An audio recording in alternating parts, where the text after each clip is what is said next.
नमस्कार मंडळी, श्री स्वामी समर्थ. गुढीपाडव्यापासून सुरुवात होते मराठी नवीन वर्षाची आणि यंदाचा हा गुढीपाडवा नक्की कधी आलेला आहे, गुढी कधी उभारायची, शुभ मुहूर्त, गुढीपाडव्याचे नियम, संपूर्ण माहिती या एकाच व्हिडिओत. चला तर मग व्हिडिओला सुरुवात करूया. यावर्षी गुढीपाडवा 19 मार्च 2026ला आहे आणि यंदा गुढीपाडवा गुरुवारी आलेला आहे. 19 मार्च सकाळी चैत्र शुद्ध प्रतिपदेचा क्षय आहे बरं का. याचा अर्थ असा की अमावस्या संपल्यानंतरच नवीन वर्षाची स्थिती लागू होते. सकाळी 6:52 अमावस्या समाप्त होईल आणि त्यानंतर अर्थात सकाळी 6:53 कधीही तुम्ही गुढी उभारू शकता, कारण या दिवशी शुभमुहूर्ताची आवश्यकता नाही. पण या दिवशीचा देखील तुम्हाला शुभमुहूर्त जाणून घ्यायचा असेल तो फक्त 45 मिनिटाचा शुभमुहूर्त असेल. तसेच गाडी, वस्तू यासाठी शुभमुहूर्त हवा असेल तर मी तुम्हाला पुढे देत आहे, ते देखील आपण जाणून घेऊया. पण त्या अगोदर पाडव्यानिमित्त केले जाणारे इतर विधी शुद्ध अमावस्या संपल्यानंतरच करावेत. जसं पंचांग पूजन असेल, गणपती पूजन असेल, घटस्थापना असेल, हे सुद्धा सकाळी 6:53 करायचे आहे. या तिथीला श्रीराम नवरात्र, वासंतिक नवरात्र सुद्धा सुरू होतं. त्या संबंधित विधी देखील सकाळी 6:53 करायचे आहेत. चैत्र शुद्ध प्रतिपदा ही तिथी क्षय असली तरी तो दिवस 3.5 मुहूर्तापैकी एक मानला जातो. त्यामुळे या दिवशी कोणतेही शुभ कार्य करण्यास काहीच हरकत नाही.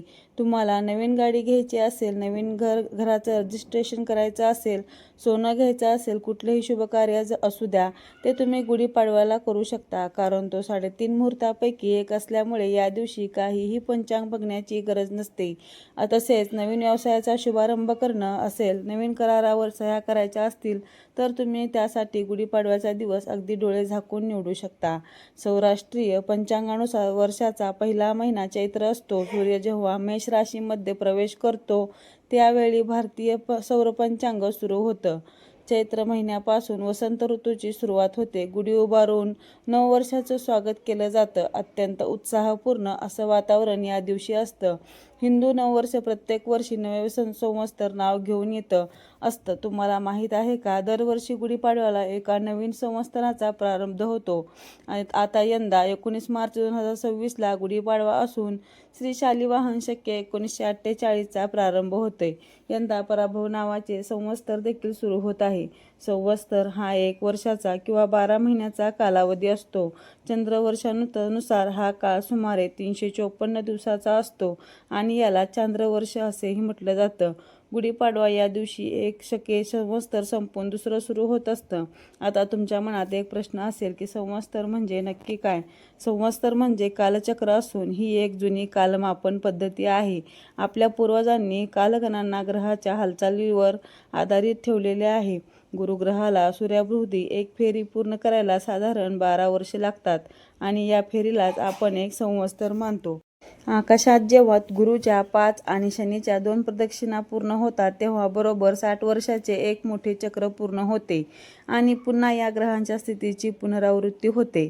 गणितातील काही सूक्ष्म फरकामुळे 86 संवत्सरामध्ये 85 वर्ष पूर्ण होतात, म्हणजेच एका वर्षाचा लोप होतो. हा संवत्सर म्हणजे महाकालाचा एक अत्यंत महत्त्वाचा भाग आहे. भगवान श्री हरिविष्णूंनी 7वा राम अवतार चैत्र शुद्ध नवमीला घेतला. याच दिवशी रामनवमी देखील साजरी केली जाते. तसेच बलीचा वध करून प्रभू श्रीरामांनी दक्षिणेतील प्रजेला अत्याचारापासून मुक्त केलं.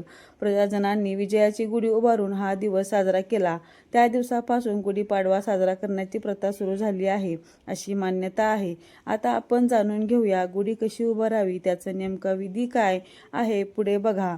गुढी ही आपल्या पराक्रमाचे प्रतीक आहे. याची जाणीव ठेवून ती सन्मानाने उभारली जावी आणि ती सन्मानाने देखील उतरवली जावी. आजच्या दिवशी सूर्योदयापूर्वी उठून अभ्यंग स्नान करून नवीन वस्त्र परिधान करून नवीन वर्षाचे आनंदाने स्वागत करायचे आहे. दाराला झेंडूच्या फुलाचे व आंब्याच्या पानाचे तोरण बांधायचे आहे. उंबऱ्यावर हळदीचं लेपन करायचं आहे. मुख्य प्रवेशद्वाराच्या दारावरती कुंकवाने किंवा हळदीने स्वस्तिक काढायचं आहे. अंगणात रांगोळी काढायची आहे. त्यानंतर उंबऱ्याला धूप दीप यांनी ओवाळायचं आहे. त्यानंतर सर्वात महत्त्वाचे, देवघर स्वच्छ करून देवाची पूजा करायची. सर्व देवतांना पंचामृताने सुंदर असे स्नान घालून घ्यायचे आहे, कारण गुढी उभारण्यासाठी आपल्याला घरातील देवांची अगोदर पूजा करायला हवी. देवपूजा झाल्यानंतर आपल्याला गुढी उभारायची असते आणि त्यामुळे देवपूजा लवकर आटोपून या दिवशी घ्यायची आहे. जी गुढी आहे ती ऊन पडल्यानंतर 10 वाजता, 11 वाजता, भर दुपारी अशा वेळी कधीही उभारू नका. जेव्हा सूर्योदय होतो त्याच वेळेस खरी तर गुढी उभारण्यात येते. त्यावेळेस शक्य नसेल तर कमीत कमी जोपर्यंत कोवळं ऊन असते म्हणजेच 8 ते 8:30 किंवा 9 पर्यंतच गुढी जी आहे ना ती तुम्ही उभारून घ्या. आता जाणून घेऊया गुढी उभारण्यासाठी आपल्याला काय काय साहित्याची गरज लागणार आहे. तर गुढी उभारण्यासाठी एका ताटामध्ये हळदी कुंकू, एका छोट्याशा ग्लासमध्ये साधं स्वच्छ पाणी घ्यायचं आहे. एक मोकळा तांब्याचा घ्यायचा आहे. निरंजन घ्यायचं आहे. थोडं चंदन घ्यायचं आहे. एका छोट्या वाटीमध्ये अक्षदा तसेच घंटी व्हायची आहे. दोरी आपण गुढी बांधण्यासाठी वापरणार आहोत. सुतळीचा वापर करायचा नाही. तसेच लाल धागा म्हणजेच कलावा आपण गुढीची साडी बांधण्यासाठी वापरणार आहोत. त्याचबरोबर अगरबत्ती घ्यायची आहे. माचीस घ्यायचा आहे. साखरेची माळ घ्यायची आहे म्हणजे साखरकाठी किंवा तुमच्याकडे साखरेचे कंकण म्हणतात ते घ्यायचं आहे. त्यालाच आपण घाटी असं म्हणतात. 2 विड्याची पाने, 1 सुपारी, नारळ घ्यायचा आहे आणि त्याचबरोबर गुढीसाठी प्रसाद त्या दिवशी बनवला जातो. त्यामध्ये गूळ, ओली हरभऱ्याची डाळ म्हणजे भिजवलेली डाळ, कडुलिंबाचा पाला टाकायचा आहे आणि याचा प्रसाद त्या दिवशी खाल्ला जातो. तसेच गुढीला लावण्यासाठी हार घ्यायचा आहे. त्याचबरोबर एक काठपदराची नवीन साडी, ब्लाऊज पीस घ्यायचा आहे. साडी घातलेली नसावी, आपण एकदाही वापरलेली नसावी, ती पूर्णपणे कोरी असावी. लिंबाचा एक डहाळा घ्यायचा आहे आणि त्याचबरोबर आंब्याचाही एक डहाळा घ्यायचा आहे.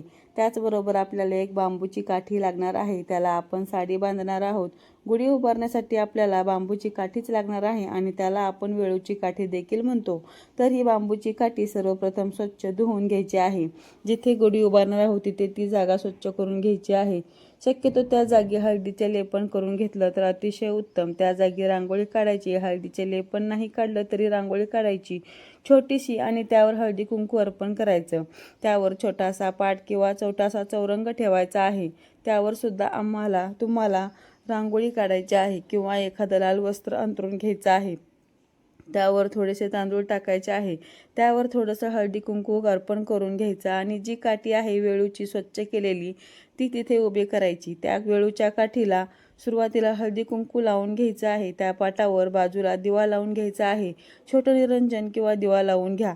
धूप अगरबत्ती लावून घ्या आणि त्यानंतर आपण जिथे गणपती बाप्पाची पूजा करणार आहोत तर एका छोट्याशा ताम्हणामध्ये एक सुपारी, गणपती बाप्पा म्हणून आपल्याला या सुपारीची पूजा करायची आहे.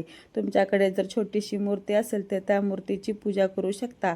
त्यांना पाण्याचा अभिषेक घालून घ्यायचा आहे आणि विड्याच्या जोड पानावरती थोड्याशा अक्षदा ठेवून त्यावरती हळदी कुंकू वाहून ही सुपारी आपल्याला त्या पानावर ठेवायची आहे. गणपती बाप्पांना हळदी कुंकू, अक्षदा, फुलं व्हायची आहे आणि अशा पद्धतीने धूप दीप लावून आपल्याला गणपती बाप्पाची सर्वप्रथम पूजा करून घ्यायची आहे. हात जोडून गणपती बाप्पांना नमस्कार करायचा आहे. वक्रतुंड महाकाय सूर्यकोटी समप्रभ निर्विघ्नं कुर्मे देव सर्व कार्येषु सर्वदा. आणि यानंतर ज्या काठीला तुम्ही वस्त्र घातलेले असतील ते काठी तुम्हाला नेसवायचे आहे. त्या वस्त्राला हळदी कुंकू लावावे. नंतर वस्त्र नेसवल्यानंतर त्यावरती जो कलश आहे तो ठेवायचा आहे. म्हणजेच आपल्याला कलश हा उलटा ठेवायचा आहे. पण कलश उलटा ठेवण्यापूर्वी त्या कलशाला 5 रेषा ओढून घ्यायच्या आहेत. त्या कलशाला ओल्या कुंकवाचे स्वस्तिक सुद्धा काढून घ्यायचं आहे आणि मग तो कलश जो आहे तो उलटा ठेवायचा आहे. आणि गुढीला जेव्हा आपण साडी नेसवतो तर त्यावेळेला फक्त साडीच नाही तर त्यासोबत एखादा ब्लाऊज पीस घेऊन त्यानंतर साडीला एकसारख्या मिऱ्या करायच्या आहेत. आणि मी मगाशी जसं म्हटलं की कुठलेही वस्त्र तुम्ही घेऊ शकता, फक्त ते कोरं असावं. साडी, ब्लाऊज पीस प्रथम बांधून घ्यावा. त्यानंतर साखरगाठी बांधावी. आजच्या दिवशी साखरगाठीचं फार महत्त्व आहे बरं का, कारण त्याने वाढलेली उष्णता कमी होते. बऱ्याच जणांना उन्हाळ्यात डिहायड्रेशन तसेच शरीरातील साखर कमी होते आणि म्हणूनच साखरगाठी विशेष करून खाल्ली जाते. आणि लहान मुलांना साखरगाठी गळ्यात घालून मिरवायलाही फार आवडतं आणि ती शुभही असतात असं म्हणतात. त्यानंतर लिंबाची पाने म्हणजेच लिंबाची डहाळी, आंब्याची पाने म्हणजेच आंब्याची डहाळी, फुलांचा हार बांधायचा आहे आणि नंतर वरून कलश ठेवायचा आहे. आणि ही गुढी दरवाजाच्या बाहेर किंवा खिडकीच्या बाहेर उजव्या हाताला उभारायची आहे. काही जण नुसतीच गुढी उभारतात तर काही जण कलशाची स्थापनाही करतात. गावानुसार या पद्धती वेगवेगळ्या असतात. खरं तर सगळेजण आपल्या श्रद्धेवर आहेत. अगदी छोटीशी गुढी बाजारातून आणून तिची पूजा केली तरीही चालते, फक्त आनंद उत्सव साजरा करता आला पाहिजे. तेवढेच गुढी उभारल्यानंतर गुढीला गंध, अक्षदा, फुलं वाहून धूपदीपाने ओवाळायचे आहे.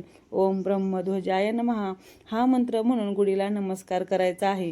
गुढीला सांगायचं आहे, तू जशी उंच आहेस, निळ्या निळ्या आकाशाशी जात नाते सांगते, तसेच आमची प्रगती होऊ दे.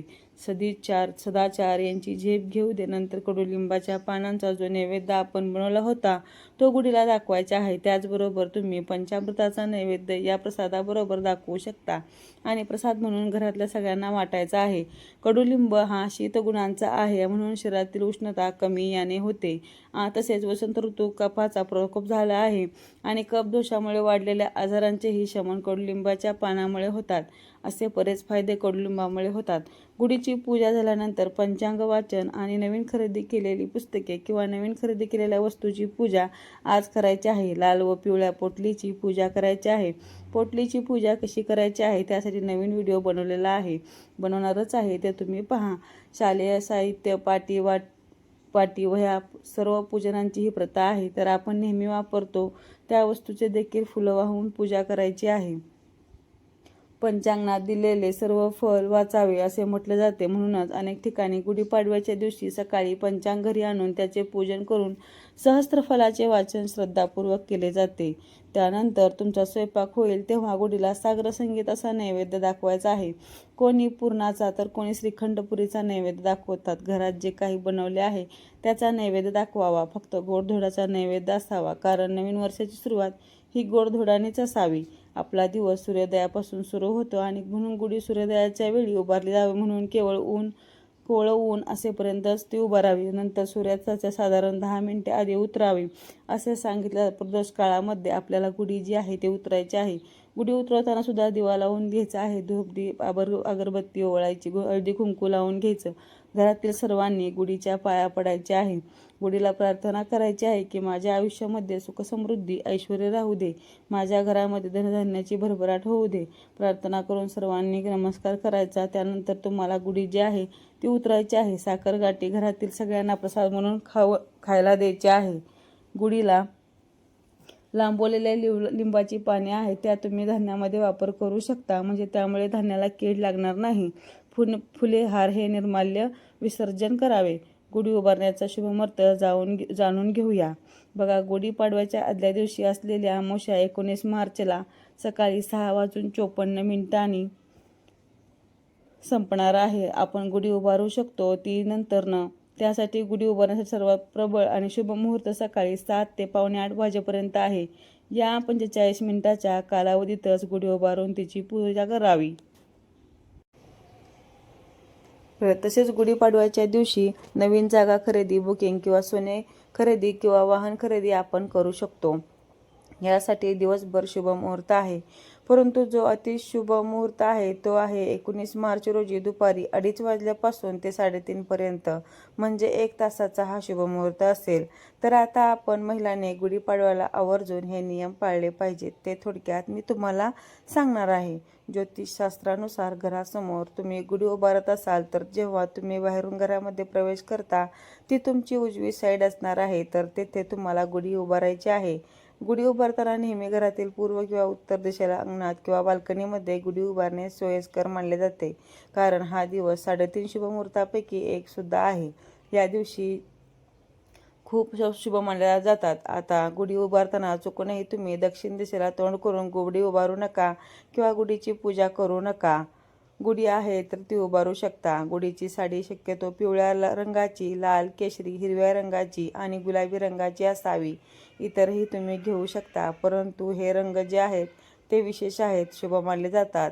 तसेच बघा, गुढीपाडव्याला देवघरातील सर्व जुनी कापडे, वस्त्र विसर्जित करावीत आणि देवांसाठी सुद्धा नवीन वस्त्र तुम्हाला घ्यायचे आहे. तसेच देवदेवतांना मंगलस्नान घालून त्यांची षोडोपचार पूजा करावी. पाडव्याला देवघरातील समया, दिवे स्वच्छ घासून पुसून घ्यावे. त्यातील जुने तेल काढून नवीन तेल टाकून प्रस्थापित करावेत. विजयाचे प्रतीक म्हणून मुख्य दरवाजाला आंब्याच्या पानाचे किंवा अशोकाचे तोरण लावून आवर्जून लावावे. दरवाजाच्या दोन्ही बाजूंना आंब्याची फांदी किंवा डहाळी लावणे शुभ मानले जाते. गुढीपाडव्याच्या दिवशी मासिक पाळी आली असेल तर घरात पुरण पोळीचा किंवा कोणताही गोडाधोडाचा पदार्थ मात्र बनवून खावा.